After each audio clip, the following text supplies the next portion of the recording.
dando la bienvenida al presidio, en el que contamos con las personalidades de la rectora en la RUT de los Reyes Villarreal,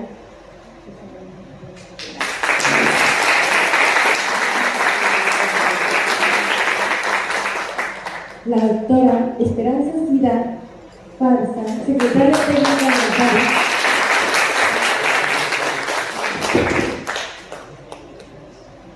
el doctor José Miguel Cabrales Lucio, coordinador de la Clínica de Derechos Humanos,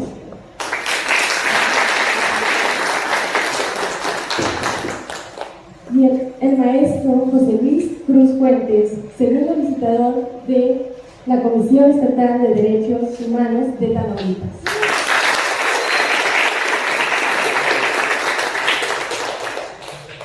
Y la doctora Alma Delia Gámez Huerta.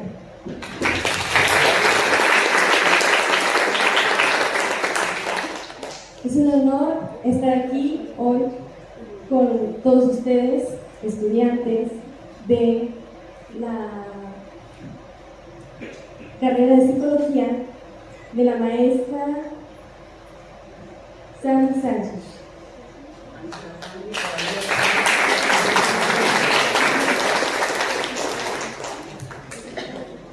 Agradecemos su presencia y apreciamos su tiempo para unirse a nosotros en este día especial. Como programa del día de hoy será la inauguración de las actividades de la clínica por parte de la directora en la RUT de los Reyes Villarreal.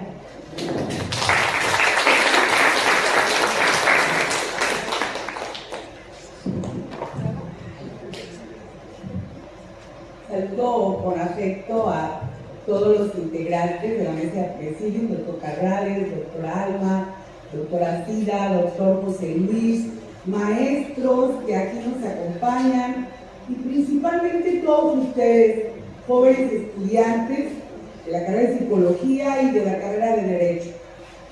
Creo que los valores y principios son el mundo y los estudiantes de hoy no pueden estar ajenos a movimientos ingratos y de sacrificio humano que el mundo ha vivido. Y creo que algunos de ustedes han leído obras, ¿verdad?, relacionadas con lo del Holocausto. Yo recuerdo que desde muy joven leía Los hornos de Hitler y me estremecía y se me enchinaban mis brazos y decía: ¡qué barbaridad! ¡Qué situación! El diario de Ana Frank también, si alguno lo ha leído, se dan cuenta de situaciones difíciles que los seres humanos hemos vivido como consecuencia del poder, como consecuencia del dominio, como consecuencia del imperialismo mal fundado, mal presentado, porque creo yo que el derecho a la vida y el respeto a los demás son valores fundamentales que tenemos que enseñar.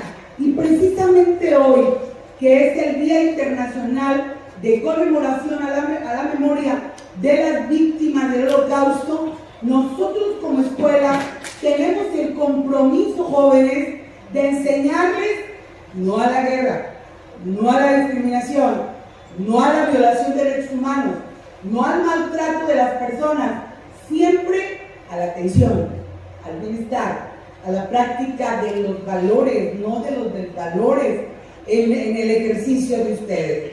Todos tenemos una vida diaria. Yo por ahí anoche recibía, ya muy tarde, un mensaje de una alumna desesperada que me decía: licenciada, estoy muy nerviosa, estoy muy preocupada, perdí mi última oportunidad, no me puedo inscribir. ¿Ustedes creen que yo me molesté? Son alumnos, les vamos a platicar mañana. Usted, tranquila, y mañana. Ahorita en la mañana que yo venía a las 7:30 para dar un recorrido, ahí está la joven maestra. Sí, me va a buscar ahorita, me esperas en la oficina y ahorita voy. Hay que tratar a la gente. Para todo hay una oportunidad, para todo hay una solución. Bueno, para la muerte.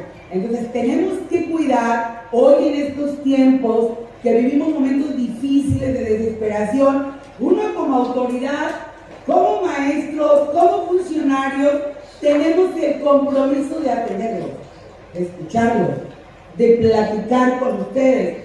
Aunque tengamos mil cosas, lo más importante son nuestros alumnos. Este es un ejemplo, jóvenes, para decirles que en el lugar donde ustedes vayan a estar a futuro, donde se vayan a encontrar, no se les vaya a olvidar tratar con respeto a la gente, tener atención a la gente, dedicarle el tiempo a la gente. No creo yo que nosotros o entre nosotros haya alguien con la mente de Hitler, ¿verdad? A lo mejor ahí hubo valores que tuvieron que darse y no se les dieron.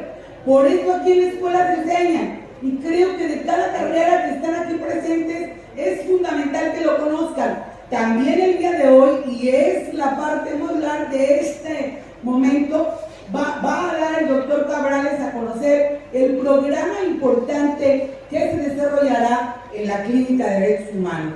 Les invitamos a estar cerca de esto y a practicar los valores fundamentales que tenemos como seres humanos, pero sobre todo, no hagamos víctima a ninguna persona. Ayudemos a la gente para que cada día estemos construyendo una sociedad mejor. Gracias por estar aquí y felicidades a todos.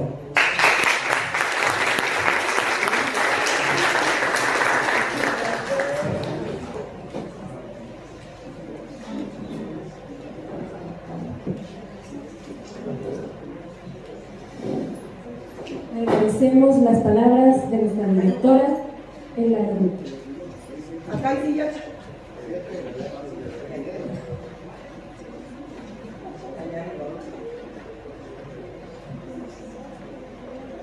Nos gustaría invitar al presidio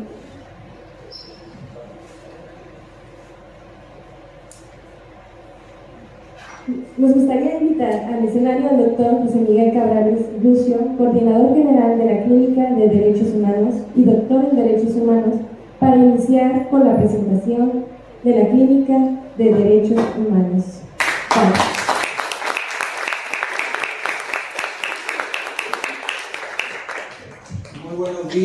Buenos días a todas las personas que nos acompañan. Agradezco en primer lugar a la doctora Elda Ruth de los Reyes Villarreal, directora de nuestra institución, el acompañarnos aquí. Agradezco la presencia de la doctora Esperanza Sida, secretaria técnica, el doctor José Luis de la Cruz Fuentes, la doctora Almarelia Gámez Huerta, y a todos y cada uno de ustedes, las personas que se encuentran en este momento. Mi participación empieza con dos actividades concretas. Realmente el momento, la jornada del día de hoy se va a enmarcar como la primera actividad del año, como la actividad más importante de un proyecto académico, de un proyecto multidisciplinar que se llama Clínica de Derechos Humanos. Voy a permitirme usar la proyección. No sé si podamos apagar un poco la luz, a ver si se ve mejor. La Clínica de Derechos Humanos es un proyecto universitario multidisciplinar para la investigación, difusión, promoción y protección estratégica de los derechos humanos en el marco del rol tan importante que debe jugar la Universidad Autónoma de Tamaulipas, en un país como México, en un entorno latinoamericano en el que nos encontramos. En Tamaulipas, en la Facultad de Derecho y Ciencias Sociales, como máxima responsable del orden social. Enseñamos a mantener el orden. Entonces, ustedes saben que el eje central de los derechos humanos es un eje mundial.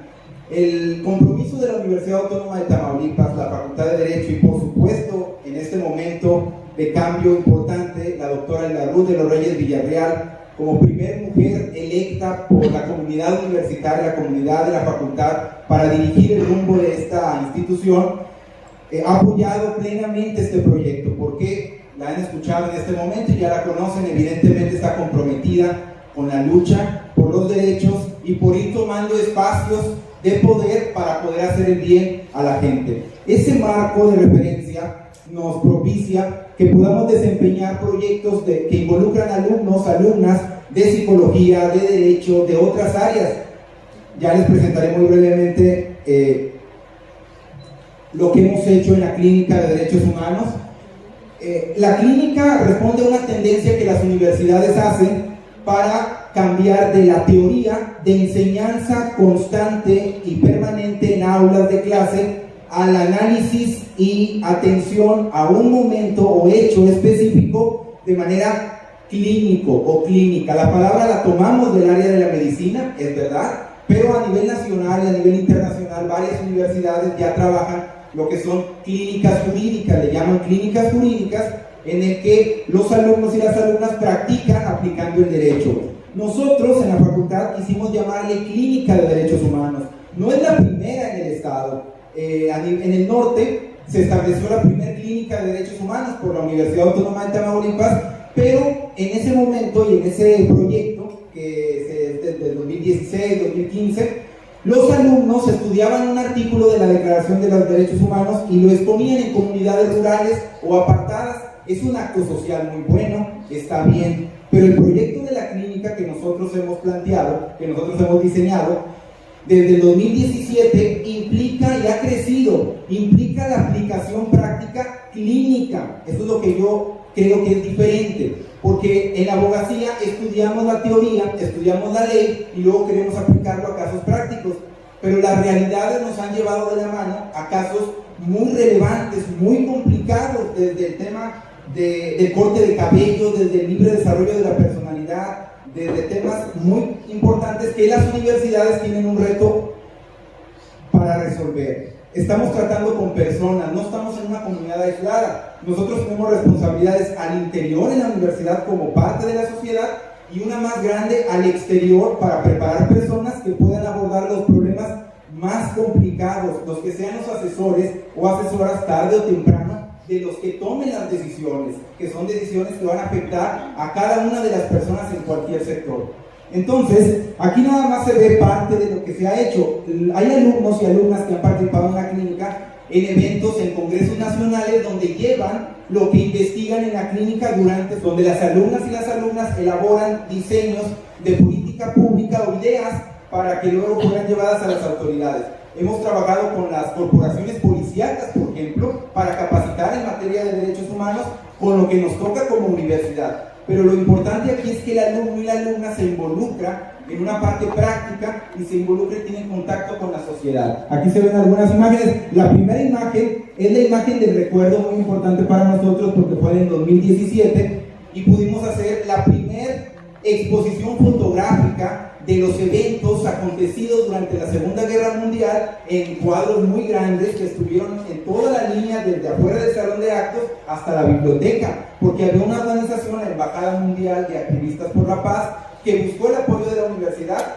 Pude tener contacto con ellos, trajeron muchos cuadros, la verdad, muy impactantes, porque eso impacta mucho más que las palabras a veces. Fue el primer evento de la Clínica de Derechos Humanos en el 2017 y ahí se ve parte de lo que hemos estado haciendo. La Clínica de Derechos Humanos tiene una sección de investigación científica, no investigación en general, investigación científica que conecta con un grupo de investigación de profesores. Hay más profesores que colaboran en la clínica para asesorar y para crear investigación científica con perspectiva de derechos humanos.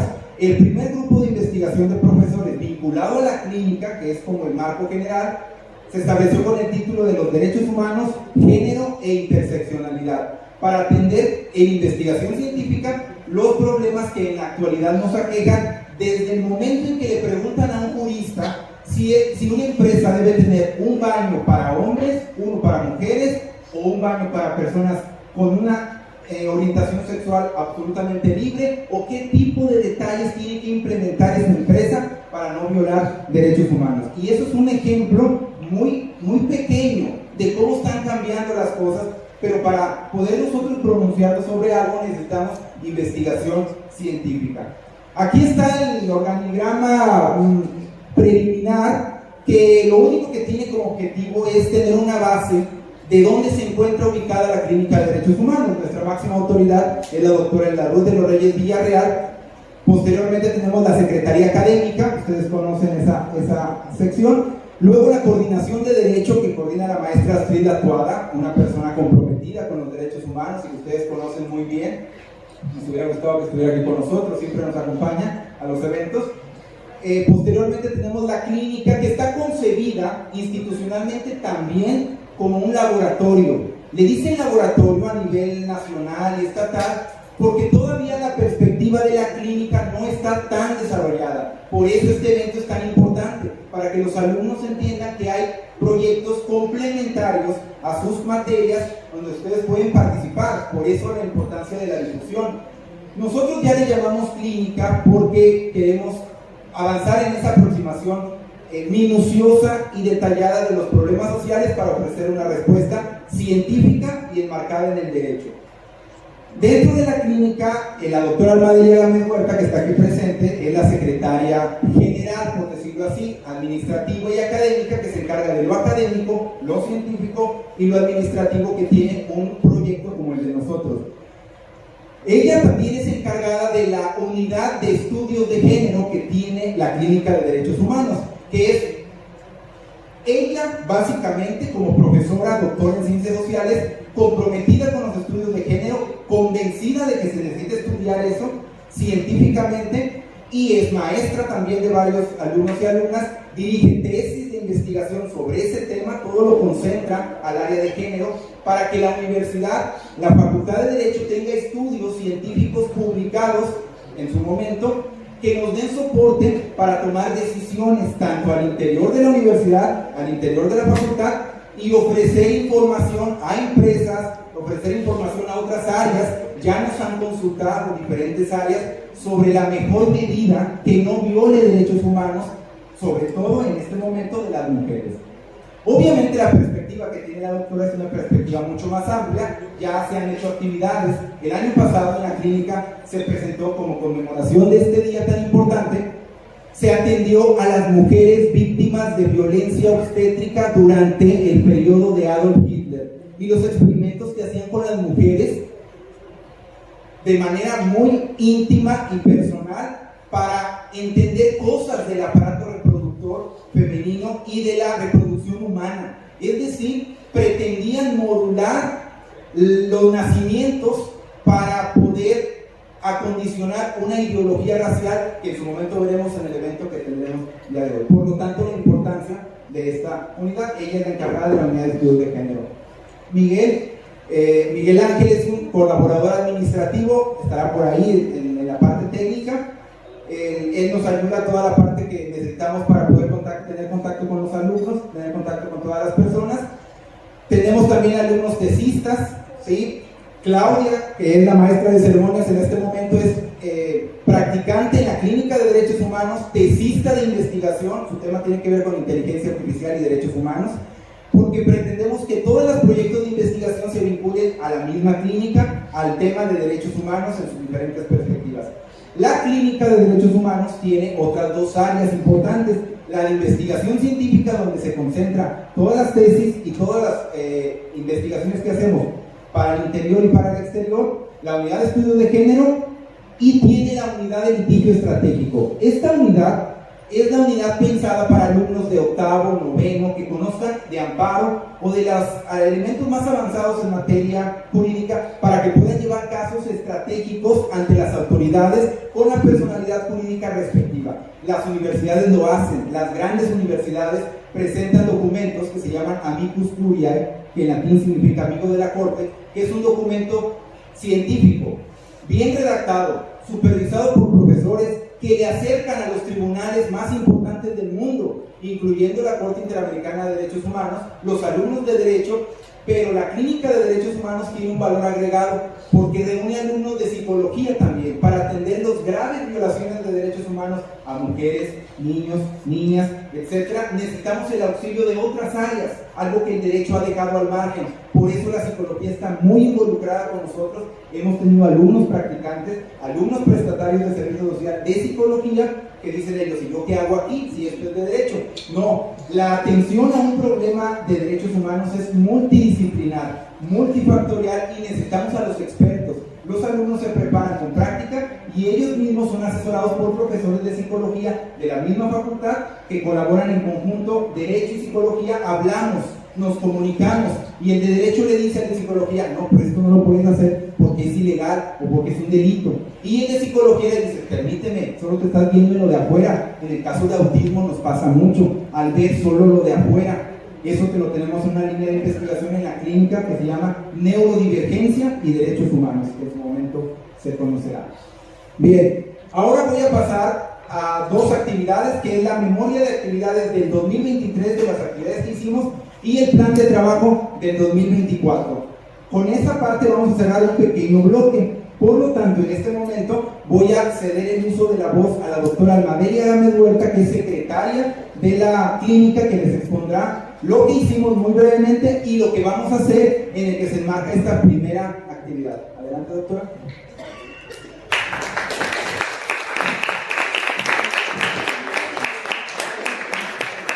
Buenos días, aquí me da mucho gusto ver a varios exalumnos del periodo pasado.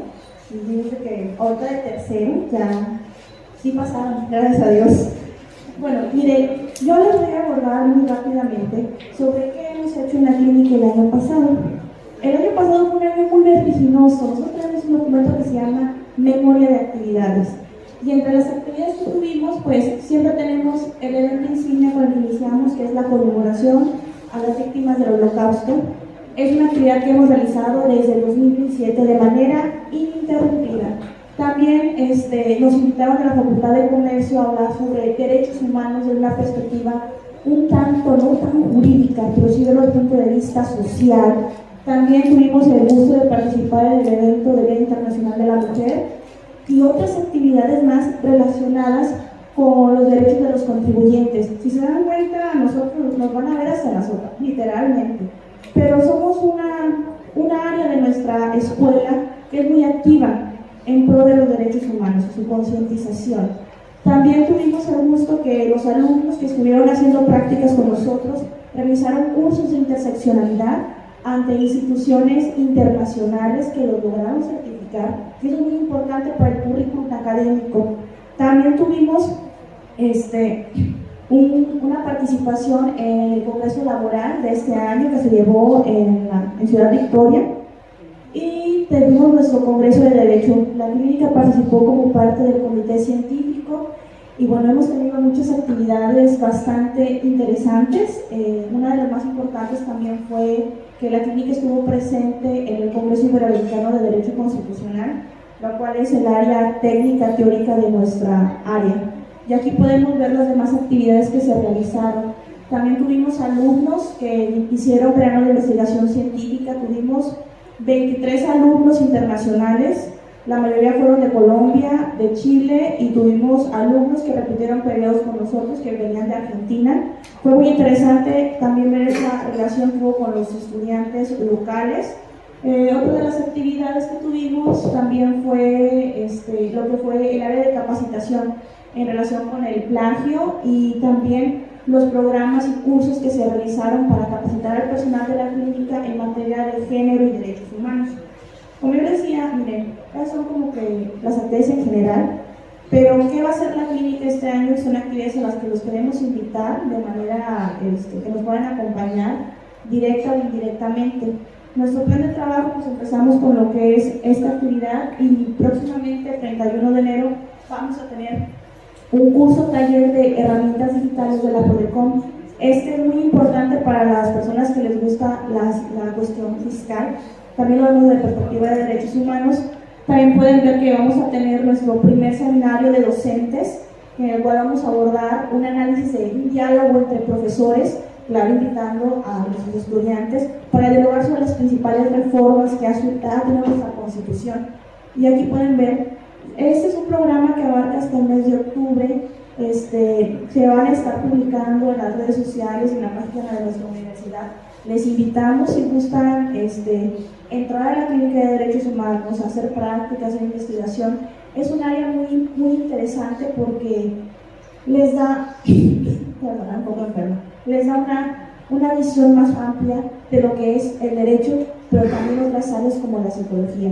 Bueno, por mi parte sería todo. me pueden encontrar en la clínica, Salón 30, al lado de los exámenes profesionales, y ahí estamos para servirles y estar con ustedes en este camino académico. Gracias. La inauguración y la memoria de la clínica por parte de la doctora Elda Ruth, así también como la doctora Alma Demian. Y ahora pasaremos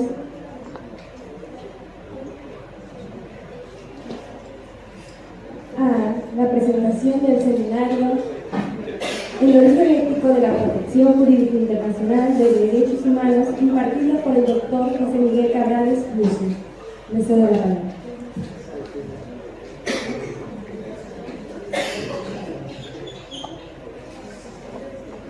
Bien, muchas gracias.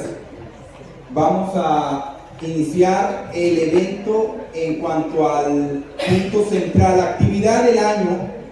El año pasado, les recordaba yo, hicimos un evento concentrado en las mujeres. Era la primera vez que se había hecho, lo impartió la doctora Alma. Está en las redes sociales la nota de prensa. A mí me impactó la verdad el tema, me impactó porque la verdad es que siempre que hablamos de derechos humanos e incluso de lo relacionado con la Segunda Guerra Mundial, siempre hablamos, o mejor dicho, nunca hablamos de las mujeres o lo que le pasó a las mujeres. Miren, las víctimas del Holocausto son muchas personas, pero la interseccionalidad tiene que ver con encontrar el rasgo de esa persona que la vuelve más vulnerable que otras personas, ¿sí? Por ejemplo, las mujeres, dentro de las víctimas, las mujeres tenían mayor vulnerabilidad, entre otras cosas, por la época en la que se encontraban. No voy a hablar del tema extensamente aquí, pero lo recuerdo porque fue el año pasado. Cada año nos concentramos en un tema en concreto dentro del gran tema. El gran tema, el 27 de enero, a partir del 2005, la ONU determina que el 27 de enero se conmemorará, no se festejará, no se celebrará, se conmemorará, se recordará las víctimas del Holocausto, la memoria de las víctimas. La memoria es un tema mundial. En España se habla de la memoria del franquismo, o sea, de los dictadores, lo que hicieron. Hay gente que prefiere no recordar para olvidar y sanar. Y hay gente que dice, no voy a recordar, no voy a olvidar, te lo voy a recordar toda la vida para que nunca más lo vuelvas a hacer. Son dos de las grandes posturas a nivel mundial sobre lo que se llama memoria histórica. Está muy estudiado eso, aunque México no lo discute y no lo analiza tanto porque tenemos una historia muy concreta a nivel nacional, a nivel en México. Pero desde el 2011 de la reforma constitucional hemos empezado a nivel jurídico, político y social a abrirnos al ámbito de los derechos humanos. Y eso nos marcó una pauta de apertura a lo que hoy ya familiarmente muchas personas conocen como tratados internacionales o instrumentos jurídicos internacionales. ¿Por qué nos abrimos al ámbito internacional? El gran debate es, en mi casa mando yo y hago lo que quiero. Así pasó en Alemania. Adentro yo hacía lo que quería con las personas. Pero esto salió a la luz pública, salió al ámbito internacional. Es como una colonia donde están pegándole a una mujer o a un niño en una casa adentro. ¿Cómo le hace una persona para meterse sin cometer un delito? Porque es propiedad privada. No podría entrar en teoría. O sea, ¿cómo resolvemos eso? A nivel mundial pasó. Entonces, siempre lo recordamos. ¿Por qué lo recordamos? Porque la verdad es que todo lo que escuchen de derechos humanos en nuestra época, en los últimos 70 años, y en su caso, en los últimos 5 años, quizá 10 años, proviene de lo que vamos a ver el día de hoy. Entonces, obviamente que mucha gente todavía no lo conoce. Sabe que tiene que respetar derechos humanos porque viene en la Constitución o en algún tratado, pero lo que vamos a ver hoy es el origen. Pero yo me voy a ir más allá, el origen ético de por qué ponemos tanta atención a los derechos humanos. Ya lo jurídico más o menos lo sabemos, lo vamos a incluir ahora, pero ya más o menos lo sabemos, lo hemos escuchado. Pero lo ético, ¿de dónde proviene la preocupación de proteger o de regular algo? ¿De una idea independiente y absoluta de una persona o de dos personas o de un gobernante? Piensen ustedes, ¿a quién se le ocurrió ¿Y por qué? ¿Por qué? ¿En qué momento? Sí, eso es lo que vamos a ver el día de hoy. Por eso, esta imagen, piensen por favor qué hay al fondo y me dicen, interrumpiéndome o al final en la sesión de preguntas y respuestas, ¿qué hay en el fondo de esa imagen? Piénsenlo. Esta imagen es muy representativa a nivel mundial, ¿sí? Pero además es una imagen que hicimos el año pasado, el año antepasado, ya estamos a 2024, lo hace una colaboradora de la Clínica de Derechos Humanos, una estudiante que crea materiales para la difusión. Es decir, los alumnos, y la verdad es que, por ejemplo, el maestro no me dejará mentir, el doctor José Luis, la Comisión Estatal de Derechos Humanos, que se encuentra presente en este momento en su persona, la labor es la difusión, dentro de muchas otras actividades, la difusión, y uno de los retos es crear material o generar contenidos que lleguen a las personas. Es un reto. El abogado, el jurista no sabe hacer presentaciones adecuadas, puro texto pone en las diapositivas cuando bien nos va. Entonces, tenemos que caminar a algo interactivo, y es complicado. Yo soy jurista, soy abogado, es complicado llamar la atención de las personas.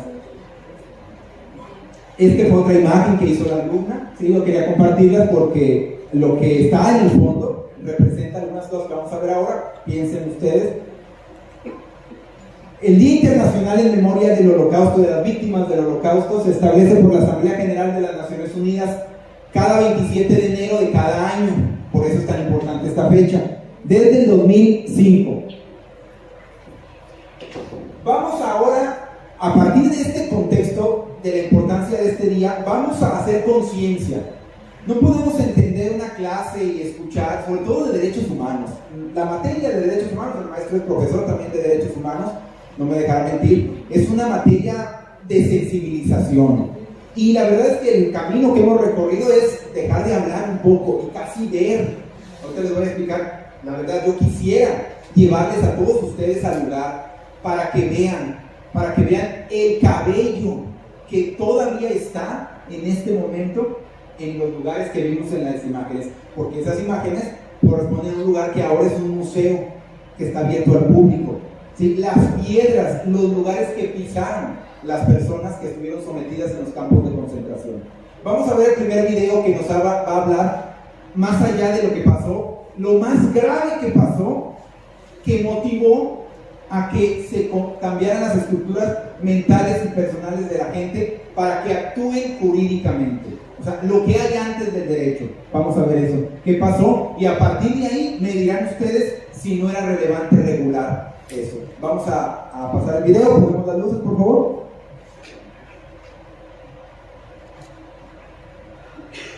Hacia mayo de 1943, el campo de concentración de Auschwitz estaba atravesando un serio problema. Por aquel entonces, el lugar albergaba a más de 140.000 prisioneros, la mayoría de ellos judíos, gitanos o presos políticos. Debido a las pésimas condiciones en que se encontraban, había surgido una epidemia de tifus que estaba arrasando con la población del centro de exterminio, matando a reclusos y guardias por igual. Nadie sabía cómo mantener a raya la enfermedad. Fue entonces cuando el 24 de mayo de ese mismo año llegó a Auschwitz un nuevo médico destinado a hacerse cargo de las áreas de higiene, sanidad y experimentación. No era un hombre famoso y pocos lo conocían, pero muy pronto haría todo lo posible por ganarse una siniestra reputación que lo acompañaría hasta el final de sus días. Se trataba del doctor Josef Mengele, quien apenas se enteró del brote de tifus, tomó una despiadada decisión para terminar con la enfermedad. A partir de entonces, debido a su sangre fría y sus crueles experimentos científicos, el médico fue apodado el Ángel de la Muerte. Hoy en este nuevo episodio de Historia Militar, te contaremos todo acerca de Josef Mengele y sus experimentos más escalofriantes. ¿Estás listo? Pues entonces prepárate para viajar en el tiempo. Para conocer esta inquietante historia, primero debemos remontarnos a los orígenes de la trayectoria del médico. Josef Mengele nació en 1911 en Baviera, Alemania, en el seno de una familia de clase alta. Desde niño destacó por su inteligencia y manifestó un profundo interés por la ciencia. Hacia los 20 años decidió que quería dedicar su vida a la medicina y al estudio de la especie humana. Lo obsesionaba la evolución del hombre y la genética, y estaba particularmente interesado en la idea de que ciertas personas no eran aptas para reproducirse. Mengele era un firme creyente de que para preservar la raza aria, todos los que padecieran enfermedades físicas o mentales, o fueran considerados racialmente inferiores, debían ser eliminados. Naturalmente, sus ideas lo condujeron al movimiento nacionalsocialista, de manera que tras finalizar sus estudios universitarios en medicina, se afilió al partido nazi en 1937. Desde entonces Mengele ascendió rápidamente en la jerarquía del Tercer Reich, ayudado por los buenos contactos de su familia y por sus supuestos conocimientos sobre la especie humana, que impresionaron a muchos jerarcas nazis. Con tan solo 27 años fue aceptado en las SS, luego de que una investigación confirmara que sus antepasados eran arios. En 1942, en medio del conflicto bélico, Mengele fue enviado a Ucrania a servir como médico de guerra, y allí se ganó varias medallas por sus actos de valentía en el frente de batalla. Un año después obtuvo lo que durante tanto tiempo había deseado, un puesto como doctor oficial en el campo de concentración más importante del Tercer Reich. Hacia mayo de 1943, como ya mencionamos, Auschwitz sufría una grave epidemia de tifus. La solución de Mengele fue enviar a las cámaras de gas a todos aquellos que mostraran algún leve síntoma de la enfermedad, por lo que 1.600 gitanos y judíos fueron ejecutados. Acto seguido ordenó asesinar a 600 prisioneras para despejar el barracón donde dormían. Hizo desinfectar el lugar desde arriba a abajo, sacó a las reclusas del siguiente cuartel para que las bañaran y luego las envió al espacio limpio. Repitió esto con todos los demás barracones y de esta manera la epidemia llegó a su fin. Las 600 víctimas del primer barracón habían muerto sencillamente porque no había ningún lugar donde albergarlas y no porque tuvieran tifus. El centro de exterminio fue para el Ángel de la Muerte un enorme campo de sádicos juegos, ya que allí pudo conducir las investigaciones más atroces de la historia de la ciencia. El médico creía que a través de estas crueles actividades sería capaz de descubrir la fórmula para crear la raza humana más pura y perfecta de todas. Los experimentos más tristemente célebres de Joseph Mengele fueron aquellos que practicó sobre hermanos gemelos. Ordenaba que los agruparan en barracones separados donde recibían mejor alimentación que el resto de los prisioneros, para que mantuvieran un estado de salud adecuado. El infierno comenzaba cuando el doctor los traía a su laboratorio y los amarraba de pies y manos. Les aplicaba inyecciones con tifus para observar cómo reaccionaba cada uno a la enfermedad. También les practicaba amputaciones innecesarias o realizaba transfusiones de sangre de un cuerpo a otro. Si alguno moría, asesinaba al hermano sobreviviente y diseccionaba los cadáveres para estudiar sus órganos. El experimento más perturbador del doctor Mengele fue sin dudas la ocasión en que cosió a 2 niños espalda con espalda para crear gemelos siameses de manera artificial. El resultado fue trágico, ya que las heridas se infectaron y en muy poco tiempo los niños murieron a causa de la gangrena. Sin embargo, no era extraño que las actividades del médico terminaran de esta manera. Él sabía que era uno de los riesgos posibles, pero no le importaba el costo de vidas humanas, de manera que continuó con sus siniestras pruebas. Mengele condujo experimentos con el objetivo de curar las lesiones producidas por el gas mostaza, y para ello aplicó el químico sobre sus pacientes, provocándoles enormes dolores. Usualmente el médico empeoraba las heridas a propósito, introduciendo vidrio molido o virutas de madera en los sujetos, agravando las lesiones para comprobar cuál era el máximo nivel de dolor que una persona podía resistir. Por otro lado, el Ángel de la Muerte siempre estuvo interesado en las malformaciones genéticas y por esta razón salvó de las cámaras de gas a la familia Ovitz, un grupo de 7 enanos judíos, para poder experimentar con ellos. Los sometía a largas sesiones de rayos X, les extraía sangre hasta el punto en que se desmayaban e incluso les quitaba los dientes para analizar su material genético y la causa de las enfermedades hereditarias. A pesar de los terribles sufrimientos a los que fueron sometidos, todos los Ovitz sobrevivieron y brindaron su testimonio sobre los horrores que vivieron con Mengele. En 1945, la suerte del Ángel de la Muerte pareció llegar a su fin. La Segunda Guerra Mundial se aproximaba a su término y el imperio nazi estaba al borde de la destrucción. El médico tuvo que abandonar Auschwitz para no ser capturado por los soviéticos. La versión más difundida de los hechos afirma que Mengele dejó de lado su uniforme de las SS y huyó disfrazado de soldado de la Wehrmacht. Fue atrapado por los aliados, pero no lo identificaron correctamente y por esta razón lo dejaron en libertad, sin saber que se trataba del doctor más infame de todos los tiempos. El médico viajó por mar hasta Sudamérica, con los servicios de inteligencia de todos los países occidentales pisándole los talones. Decidió quedarse en Buenos Aires, Argentina, donde gracias a una red de contactos nazis consiguió un trabajo como carpintero. Si bien no cambió su nombre, procuró no mencionarle su pasado a nadie y mantuvo una vida de bajo perfil. A pesar de que la mayoría de los gobiernos consideraba que Mengele había muerto en circunstancias desconocidas, el famoso casanazis Simon Wiesenthal sospechaba que el ángel de la muerte seguía vivo.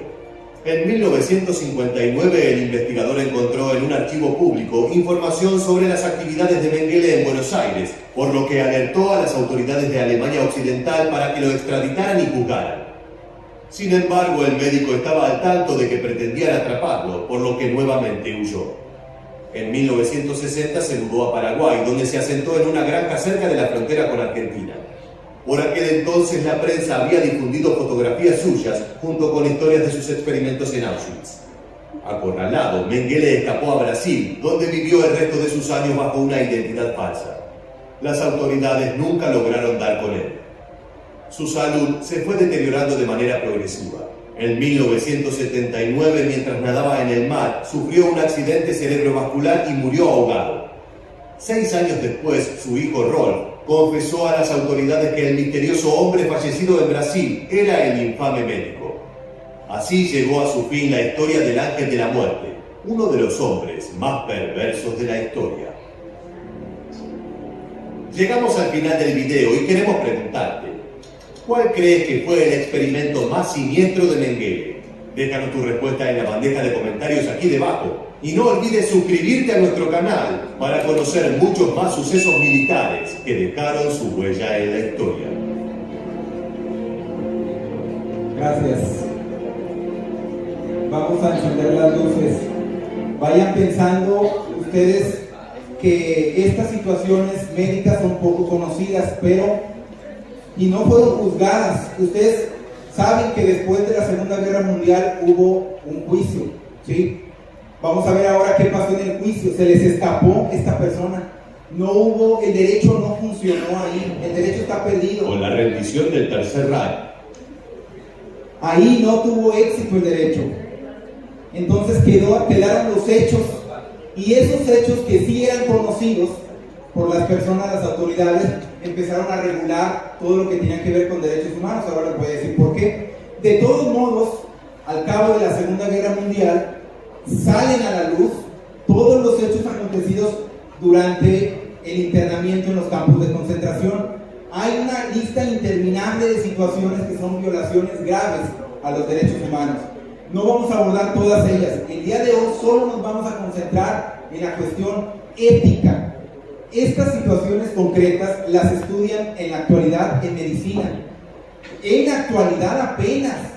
No lo sabían porque ni la medicina, ni la enfermería, ni las ciencias de la salud atendían a las personas entendiendo esto previamente. Y esa es la base de la instrumentalización o mecanización de la medicina que la doctora Alma, de lo cual ha escrito ya un libro, explica ampliamente. Cómo el médico en el seguro social o en cualquier dependencia te trata como un objeto a veces. O cómo introducen a tu cuerpo cosas, cómo sacan de tu cuerpo cosas sin tu consentimiento.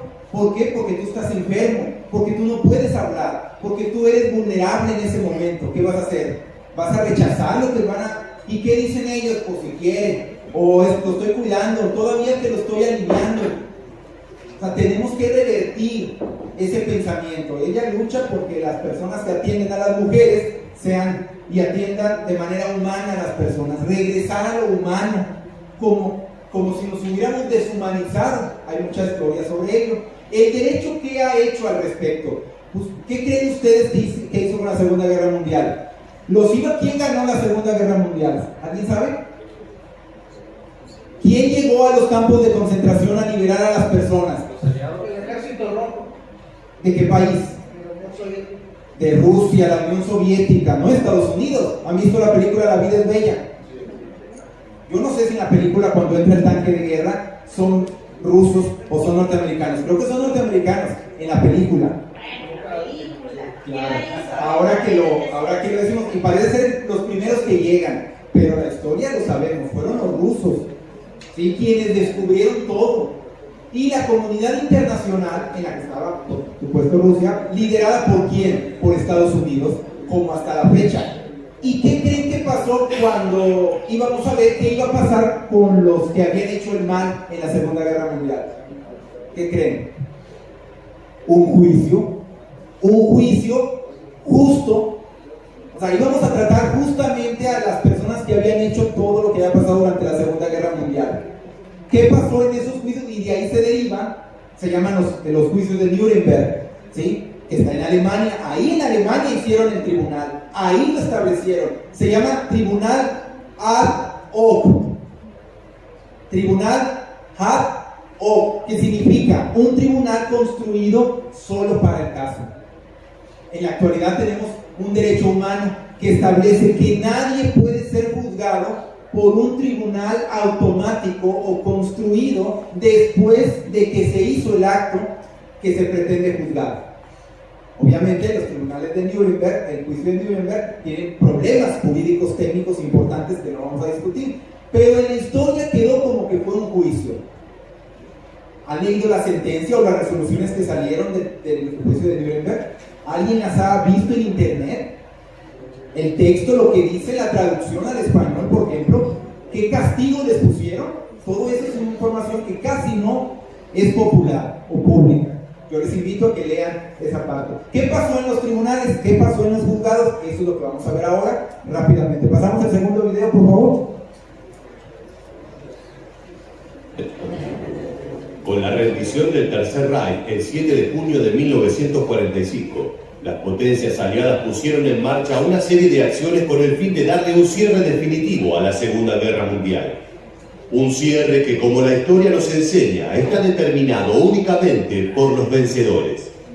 Las principales potencias aliadas, Estados Unidos, Reino Unido, Francia y la Unión Soviética, mantuvieron desde 1943 conversaciones respecto a cómo impartir justicia al final del enfrentamiento. Las propuestas eran múltiples y en muchos casos dispares. Se discutieron desde juicios hasta fusilamientos masivos. Finalmente se acordó llevar a cabo un juicio oral y público, donde los responsables de los crímenes nazis fueran sentados en el banquillo de los acusados, sin distinción entre perpetradores militares y responsables gubernamentales. Estos juicios extraordinarios quedaron grabados en la historia con el nombre de los Juicios de Nuremberg. Quédate con nosotros, porque en los próximos minutos te vamos a contar todos los detalles. Hacia el final de la guerra, los ejércitos aliados instalados en Alemania se lanzaron a la caza de los criminales nazis. Para ello contaban con una lista de nombres que estaba en constante crecimiento. Los creadores de dicha lista, identificados como la Comisión Interaliada para Crímenes de Guerra, obtenían información de los gobernantes exiliados en Londres que seguían estando en comunicación con sus frentes de resistencia en Alemania. Los criminales señalados fueron capturados y llevados a la cárcel mientras se preparaba el Tribunal Militar Internacional. Respecto a esto, existieron algunas excepciones que te contaremos más adelante. El Palacio de Justicia de Nuremberg fue escogido como escenario de los juicios por varios motivos. En la ciudad de Nuremberg, los nazis habían celebrado multitudinarias convocatorias y en cierta medida se la considera como una de las ciudades cuna del Partido Nacional Socialista. A los aliados les resultaba simbólico darle fin al partido en el lugar en donde éste había ganado más fuerza. Por otro lado, el Palacio de Justicia era uno de los pocos edificios de su tipo que permaneció intacto tras los bombardeos en el país. Las instalaciones contaban con una cárcel y hoteles que sirvieron para alojar a las delegaciones internacionales. Pero lo cierto es que desde una mirada jurídica no era tan sencillo llevar a juicio a los criminales de guerra alemanes. Para empezar, no se podía condenar delitos que no estuvieran tipificados. En otras palabras, sin ley no hay castigo. En este caso, a los líderes del Tercer Reich se les imputaron una serie de delitos que en el momento en el cual fueron cometidos aún no eran considerados como acciones ilegales. Por otro lado, se vio alterado el principio de territorialidad, que supone que se debe juzgar a los acusados siguiendo el Código Penal del país en donde cometieron sus delitos. Como sabemos, la guerra abarcó muchos territorios, por lo que resulta arbitrario que las 4 potencias aliadas fueran los únicos jueces, sin contar que sus propios delitos de guerra no fueron condenados. Como si todo esto fuera poco, los principales forjadores del nazismo ya estaban muertos. Hitler, Himmler, Goebbels y otros altos mandos se suicidaron al final de la guerra. Otros habían escapado, tal es el caso de Eichmann, Bormann y Mengele. Finalmente, los acusados en este primer juicio fueron 24, entre los que destacan Hermann Göring, comandante en jefe de la Luftwaffe, Karl Dönitz, almirante de la flota, Rudolf Hess, capturado en Gran Bretaña en el año 1941, Alfred Jodl, jefe del Estado Mayor de la Wehrmacht, Alfred Rosenberg, autor del libro El mito del siglo XX, Joachim von Ribbentrop, ministro de Asuntos Exteriores, y Albert Speer, arquitecto y ministro de Armamentos. Las acusaciones se dividieron en varios tipos de crímenes: crímenes en contra de la paz, crímenes de guerra, conspiración para el crimen y crímenes contra la humanidad. El 20 de noviembre de 1945, fecha de inicio del histórico proceso, Otto Stauner, abogado defensor, intenta invalidar el juicio. En representación de todos los acusados proclama: nullum crimen, nullum poena sine lege. No hay delito, no hay pena sin ley. Como se preveía, los jueces rechazan el pedido. En las primeras semanas del juicio, las partes acusadoras cometieron algunos errores importantes. Se destaca una pobre interpretación del Memorandum Hossbach, una memoria escrita por el jefe de la Wehrmacht, en donde Hitler expresa su deseo de expandirse hacia el este, hacia tierra austríaca. Esta acusación cayó, ya que se puso de manifiesto en el juicio que los austríacos tuvieron voluntad de unificación. También resultó difícil acusar al Tercer Reich de llevar el conflicto a escala mundial, cuando en realidad era sabido que Inglaterra y Francia fueron quienes se plantaron frente a los germanos, declarándoles la guerra en 1939, luego de la invasión de Polonia. Más allá de esto, el juicio continuó con aciertos y desaciertos en ambas partes. Pero la verdadera sorpresa del proceso fue la disputa entre el antiguo comandante en jefe Hermann Göring y el fiscal estadounidense Robert Jackson, convirtiéndose Göring en la estrella menos esperada de Nuremberg. Asumiendo su destino, sacó a relucir sus conocimientos sobre los hechos expuestos por los demandantes. Recordemos que la mayor parte de la documentación nazi había sido quemada antes de la caída del Tercer Reich y en algunos casos, Göring podía aportar información mucho más precisa que la que estaba en manos de las fuerzas aliadas. Göring reconoció su responsabilidad en los hechos, alegando que sus actos fueron por el bien de Alemania. Caso contrario fue el de Albert Speer, que testificó haber intentado atentar contra Hitler en abril de 1945. Esta declaración, presuntamente falsa, por un lado le salvaría la vida y por el otro le valdría la desaprobación absoluta de muchos de sus antiguos compañeros. Göring dijo al respecto: pensar que un alemán haya podido caer tan bajo solo para prolongar un poco de su desgraciada vida. El bando de los arrepentidos y el bando de quienes sostenían el régimen quedaron finalmente determinados. Se analizaron 100.000 documentos y se oyeron los testimonios de 94 personas. Los juicios se prolongaron hasta el 30 de septiembre de 1946, día en el que se presentaron las conclusiones. Finalmente, el martes 1 de octubre, se dio lectura a las sentencias.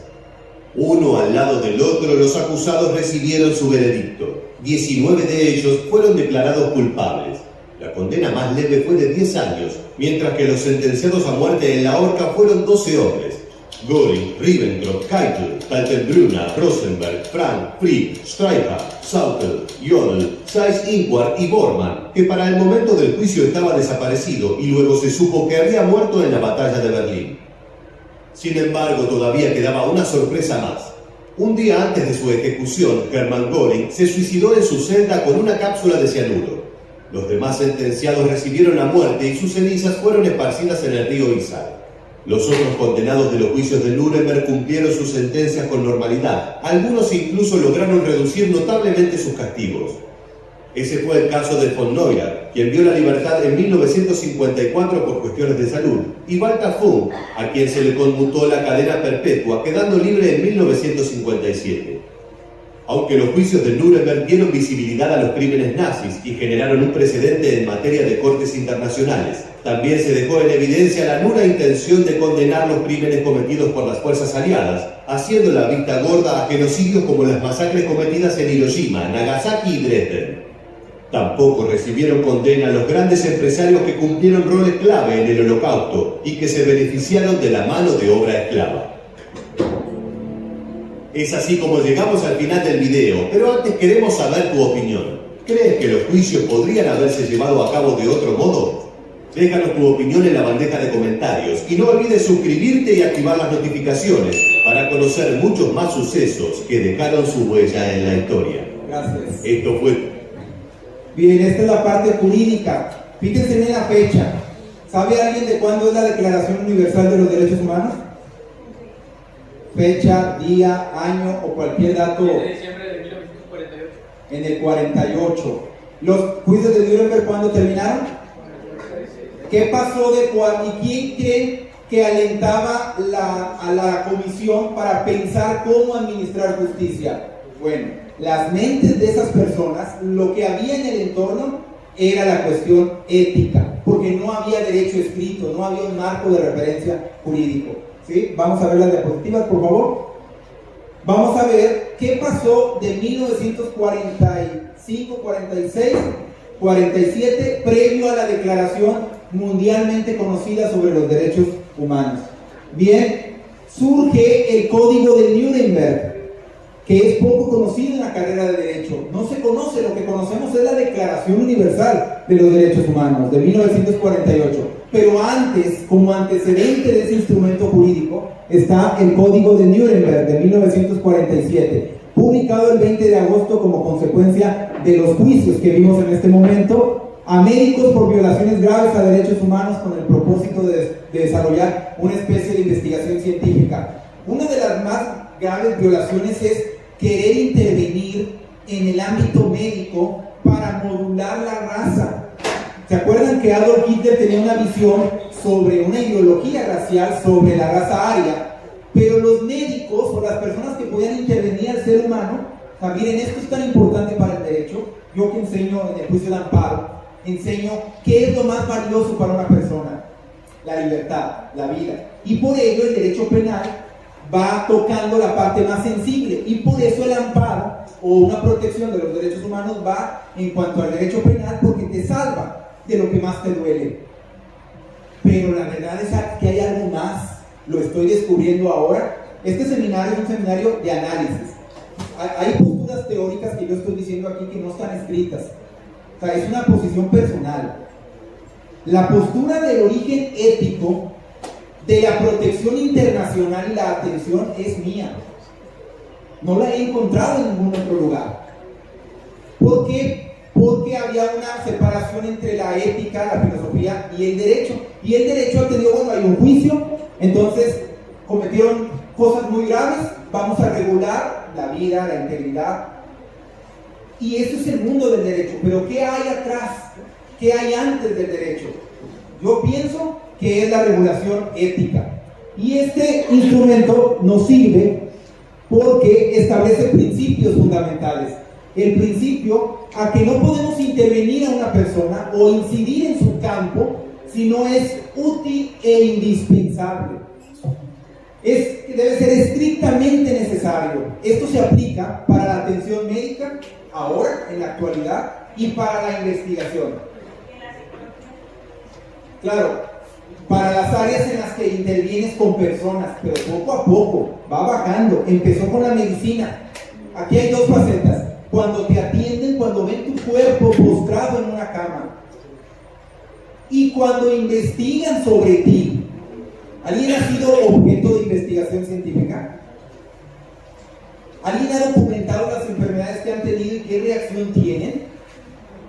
Imagínense que una persona esté apuntando si se ponen rojos o están rojos de los ojos o del cuerpo por un medicamento que les dieron. ¿Cómo se sentirían? Y alguien tiene que saber qué efecto tiene la medicina. Si me siguen, hay un proceso de experimentación constante, y así lo con seres humanos. Imagínense ser objeto de investigación científica. Entonces, estos principios que surgen antes de la Declaración Universal de los Derechos Humanos es la base ética de cómo nos dirigimos y cómo atendemos a una persona. Es la base del respeto. O sea, es lo más básico. Es lo más crudo, lo más elemental. Olvídate de la libertad y de la vida. Si por dentro te están experimentando o diseccionando para hacer análisis en investigación médica o en atención. Por eso yo pienso que esto es la base ética para comprender los derechos humanos y para entender por qué ahora en el mundo muchos países están volcados en regular lo que luego nos llega a nosotros, a México, a Tamaulipas, a la regulación local sobre los derechos humanos, que es uno de los elementos centrales. El riesgo debe ser menor que la importancia en materia de salud. Debe haber una responsabilidad del experimento. ¿Quién lo debe realizar? No cualquier persona. Debe haber libertad de las personas sujetas a la investigación a decir ya no, ya no. Hay una escena en una película, aquí ya me pierdo con la película, pero se supone que te inyectan algo y te van haciendo fuerte, fuerte, fuerte, pero tú estás dentro de una cápsula y ¿qué le preguntan? ¿Qué hace? Se queja y ¿qué dice una mujer ahí? Antes de esa parte, detengan el procedimiento, deténganse. ¿Y qué dijo él? Sigan, adelante. ¿Por qué? Porque es la voluntad de él. O sea, imagínense hacer un experimento y hasta donde la sangre, ¿con cuánta sangre pueden vivir ustedes sin moverse? ¿Sabe alguien? Tú pierdes sangre, te cortaste, sale la sangre. ¿En qué momento la sangre salió tanto como para que te desmayes? ¿Alguien sabe los litros de sangre o la cantidad de sangre? Solo por mencionar un ejemplo que no nos compete, pero que nos puede pasar. ¿Qué hicieron para saber? Experimentos. Alguien tuvo que desmayarse y ya luego le hacían transfusión. Imagínense ser objeto de esas investigaciones. El Código de Nuremberg es la razón ética regulada, escrita y mundialmente conocido y aceptado en la actualidad. No es una ley, no es un tratado internacional, es un código de buenas prácticas, muy buenas para parar los experimentos médicos. Se atiende a la medicina, el abogado no conoce esto para nada, casi no lo conoce.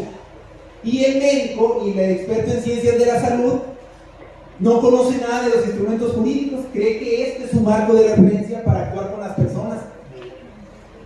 Yo, como defensor de las personas involucradas en experimentos científicos y en atenciones médicas del Comité de Ética de Investigación de la Facultad de Enfermería, que se creó recientemente, me encargo de fusionar el área de la medicina y el área del derecho para ver lo que no debemos hacer.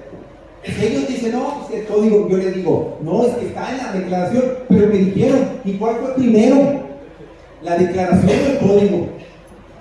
Pues fue esto, y esto influyó en las mentes de las personas que luego se reunieron en la Organización de las Naciones Unidas, en la Comisión de Derechos Humanos, para elaborar, presididos por Eleanor Roosevelt, esposa de un expresidente de Estados Unidos, la Declaración de los Derechos Humanos que ya conocemos ahora.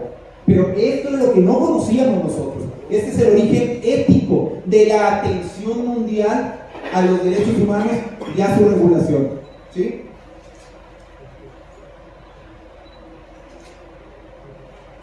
Para las personas, aquí vimos todo el tema que tiene que ver con los derechos humanos. Para entender cómo pasamos de lo ético y cómo pasamos de los hechos que sucedieron a la importancia de los derechos humanos, vamos a ver el siguiente video, por favor.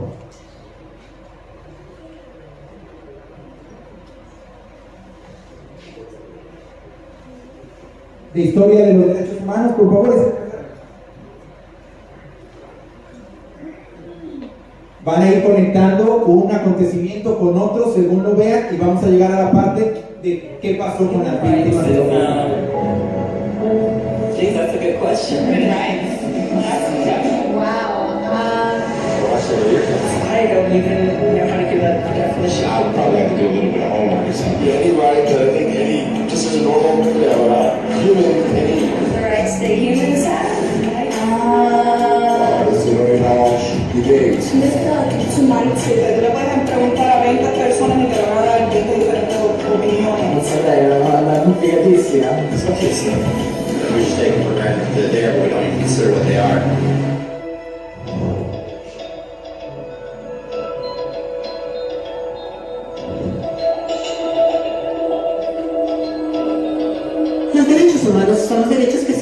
tienes por el hecho de ser humano. Es la forma que instintivamente esperas que se te trate y el trato que mereces como persona, como el derecho a vivir en libertad, a expresar tus pensamientos y a ser tratado con igualdad. Hay muchos tipos de derechos, y la mayoría es aplicable a ciertos grupos. Pero los derechos humanos son los únicos que corresponden absolutamente a todos, en todas partes. Significan niños, personas mayores, gente pobre, basquetbolistas, recolectores de basura, cantantes de rap, maestros, africanos, indios, albanos, cristianos, musulmanes, cabalistas, ateos, tu mamá, tu papá, el vecino y tú mismo. Todos tienen exactamente los mismos derechos humanos. En otras palabras, son universales. Pero la pregunta sigue en pie. ¿Qué son? The human rights. What the human rights are? The right to live. Equality between all people. Right to religion, right to... They're supposed to be a list somewhere I should be aware of. De acuerdo con las Naciones Unidas, hay un total de 30 derechos humanos que generalmente se agrupan y sencillamente se llaman derechos humanos. Todos ellos se enumeran en la Declaración Universal de Derechos Humanos, que es el documento más ampliamente aceptado sobre el tema. Pero fue hace mucho tiempo cuando surgieron. Al principio no había derechos humanos. Si estabas con el grupo correcto, estabas seguro. Si no, bueno, no lo estabas. Pero entonces un personaje llamado Ciro el Grande decidió cambiar todo eso. Después de conquistar Babilonia, hizo algo completamente revolucionario. Anunció que todos los esclavos eran libres. También dijo que la gente tenía la libertad de escoger su religión sin importar de qué grupo formara parte. Documentaron sus palabras en una lápida de barro conocida como el cilindro de Ciro, y así nacieron los derechos humanos. La idea se extendió rápidamente a Grecia, a India y finalmente a Roma. Se dieron cuenta que las personas siguen naturalmente ciertas leyes aun si no se les pedía. Llamaron a esto ley natural, pero siguió siendo desafiada por los que tenían el poder.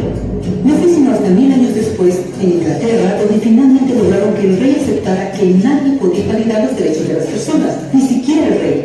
Los derechos de las personas fueron finalmente reconocidos y ahora estaban protegidos de quienes estaban en el poder, hasta cierto punto. Aún se necesitó que un grupo de rebeldes británicos declararan su independencia antes de que el rey aceptara que todos los hombres fueron creados iguales. No es que me gustara la idea, pero no los pudo detener, que así nacieron los Estados Unidos. Los franceses siguieron inmediatamente con su propia revolución por sus propios derechos. Su lista era más larga e insistieron en que esos derechos no solo se habían ideado, sino que eran naturales. El concepto romano de ley natural se había convertido en derechos naturales. Desafortunadamente, no todos estaban entusiasmados. En Francia, un general llamado Napoleón decidió derrocar la nueva democracia francesa y se declaró emperador del mundo. Por poco lo logra, pero los países de Europa unieron sus fuerzas y lo hicieron, y los derechos humanos estuvieron otra vez en boga. Se redactaron acuerdos internacionales garantizando ampliamente muchos derechos en toda Europa, pero solo en Europa. De alguna forma, el resto del mundo todavía no tenía esos derechos. Por el contrario, esos países fueron invadidos, conquistados y construidos por los enormes imperios europeos. Pero entonces un joven abogado hindú decidió que era suficiente. Su nombre era Mahatma Gandhi. Y ante la violencia insistió que toda la gente en la tierra tenía derechos, no solo en Europa. Finalmente incluso europeos empezaron a estar de acuerdo. Pero no iba a ser fácil. 2 guerras mundiales surgieron. Hitler exterminó la mitad de la población judía de la tierra en horribles campos de concentración nazis. En resumen, 90 millones de personas murieron. Los derechos humanos nunca habían estado tan terriblemente cerca de la extinción, y el mundo nunca había estado tan desesperado por un cambio. Así los países se unieron y formaron las Naciones Unidas. Su propósito básico era reafirmar la fe en los derechos humanos fundamentales, en la dignidad y el valor del humano. Pero, ¿qué son los derechos humanos? ¿Eran las proclamaciones de Ciro, las leyes naturales de Roma, las declaraciones de Francia? Todos parecen tener una idea un tanto diferente de lo que los derechos humanos deben ser. Pero bajo la supervisión de Eleanor Roosevelt, finalmente estuvieron de acuerdo en un grupo de derechos para todos absolutamente. La Declaración Universal de Derechos Humanos. El concepto francés de derechos naturales se había convertido finalmente en derechos humanos. Así en resumen, primero solo unas cuantas personas con suerte tenían algunos derechos, hasta que una de estas personas decidió, oye, otras personas también deberían tener algunos derechos. Lo cual fue grandioso, excepto que no todos estuvieron de acuerdo, y solo costó unos cuantos miles de años de lucha, declaraciones y más lucha hasta que todos finalmente aceptaron que los derechos humanos deberían ser para todos, y vivieron felices por siempre. Excepto por un pequeño problema. Si la gente tiene derecho a alimentación y cobijo, ¿por qué 16.000 niños están muriendo de hambre cada día? ¿Uno cada 5 segundos? Si la gente tiene libertad de expresión, ¿por qué miles están en prisión por expresar sus ideas? Si la gente tiene derecho a la educación, ¿por qué más de 1.000 millones de adultos son incapaces de leer? Si la esclavitud ha sido abolida realmente, ¿por qué 27 millones de personas viven hoy en esclavitud? ¿Más de un doble que en 1800? El hecho es que cuando se firmó la Declaración Universal de Derechos Humanos, no tenía la fuerza de la ley. Era opcional. Y a pesar de muchísimos documentos, convenciones, tratados y leyes, no eran más que palabras en papel. Así que la cuestión es, ¿quién hará que esas palabras sean una realidad?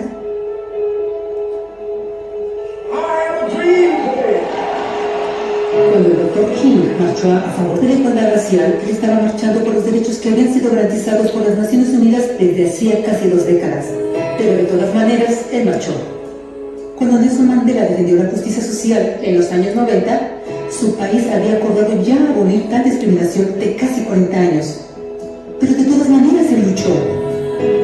Esos que luchan hoy contra la tortura, pobreza y discriminación no son gigantes o superhéroes. Son gente común, niños, madres, padres, maestros, individuos de pensamiento libre que no están de acuerdo en estar en silencio, que reconocen que los derechos humanos no son una lección de historia, no son palabras en una hoja de papel, no son discursos, campañas comerciales o de relaciones públicas, son las elecciones que hacemos cada día como seres humanos, son la responsabilidad que todos nosotros compartimos, de respetarnos mutuamente, de ayudarnos unos a otros y de proteger a los necesitados. Como el Leonard Roosevelt dijo, después de todo, ¿dónde comienzan los derechos humanos universales?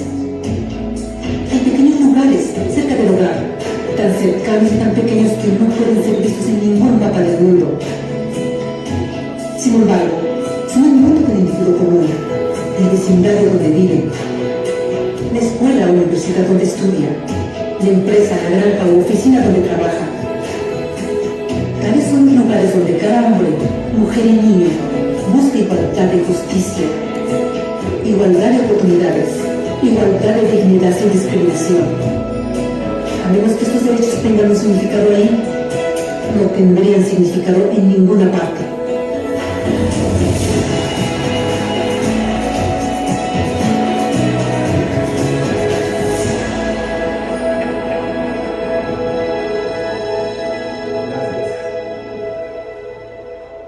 Bien, gracias. Esta es como el panorama de los derechos humanos y la importancia. Ahí en el centro está un momento histórico que fue el tema de la Segunda Guerra Mundial. Dentro de la Segunda Guerra Mundial, el fenómeno, la situación llamada Holocausto, las víctimas de las atrocidades de la Segunda Guerra Mundial en general, la parte médica o la parte sensible del ser humano que detonó la parte ética para la regulación y protección internacional. Dicho eso, yo les agradezco aún todavía su permanencia, es una jornada un poco larga. Preparamos, desde el 2016-2017 yo he estado en varios eventos sobre la misma actividad y siempre he tenido la oportunidad de conocer a mucha gente. La verdad es que, por ejemplo, en 2015, 2016, 2017 me parece tuve la oportunidad de conocer a una sobreviviente del Holocausto personalmente. Vamos a pasar un video. Estuve con ella en Ciudad Victoria, estuvo en Tamaulipas y nos contó y le contó a la prensa lo que había vivido. Es 1 minuto, 2 minutos y yo estuve con ella en la mesa donde expusimos, ¿sí? En un evento y luego la entrevistan. Ella es de Vilna. Vilna en lituano es Vilnius. Vilnius es la capital de Lituania. ¿Okay? Es un país que era de la Unión Soviética y se desintegra junto con otros países, que ha sido gravemente dañado y es un contexto histórico que en otro momento quizás les platicaré.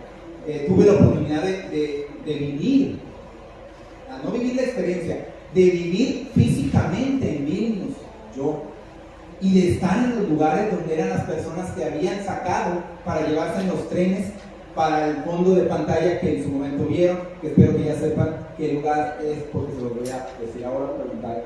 Ella es Dolly Hirsch, es sobreviviente de las víctimas del Holocausto. Vamos a escuchar lo que dice.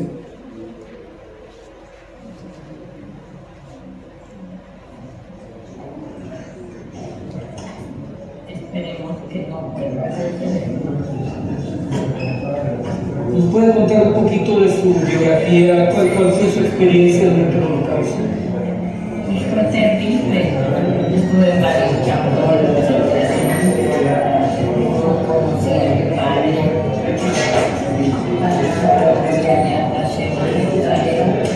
Ahí me sentaron en una silla y que dime el nombre de mi padre.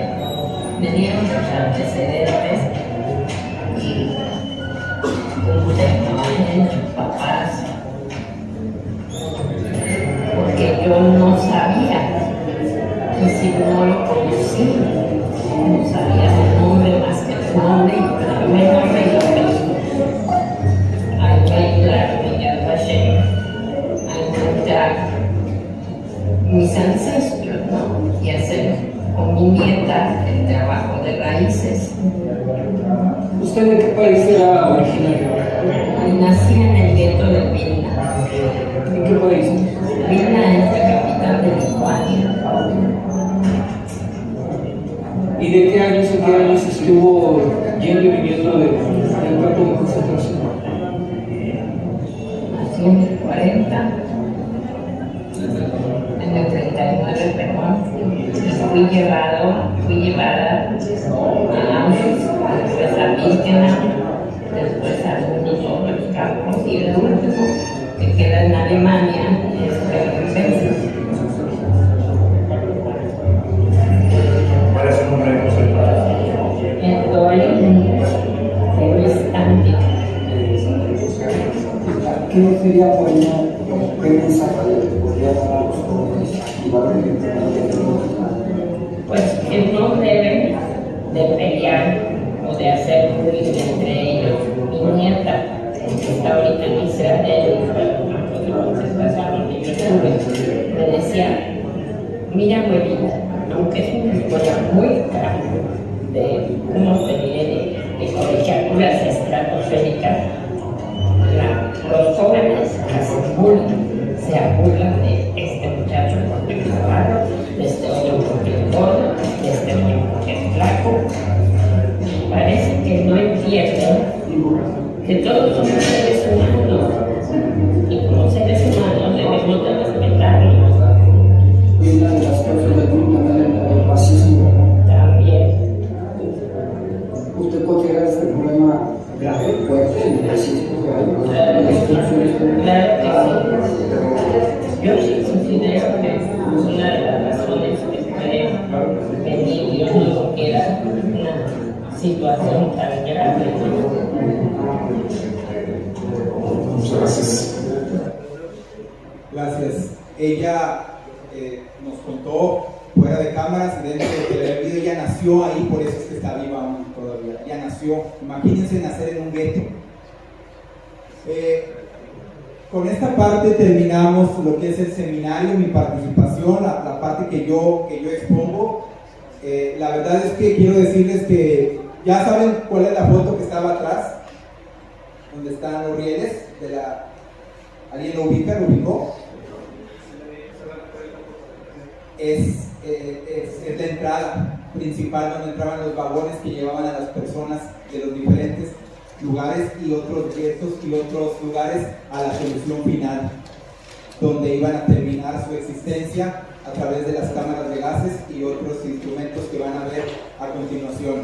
A partir de ahora tendremos una exposición fotográfica que tenemos aquí, que ha preparado particularmente y con el ímpetu de la doctora Nadelia Gámez Huerta, En estos próximos minutos podrán ustedes observar, acercarse y vamos a proyectar un video en el que se van a ver las fotografías y a partir de ahora, pues bueno, las personas que se mantengan pueden, si tenemos por ahí, no sé, tenemos café, agua, están invitados a tomar un café y les agradezco mucho su participación. No hemos cerrado el evento, quien se quiera quedar puede tomar café, verán algo en pantalla, verán las fotografías aquí si gustan, estarán solo en unos momentos. En su momento nos las llevaremos, se retirarán. Son las fotografías de las víctimas del Holocausto. Y cualquier duda o pendiente, aquí lo podemos ir platicando, pero más relajadamente. Muchas gracias y bueno, yo la voz a Claudia.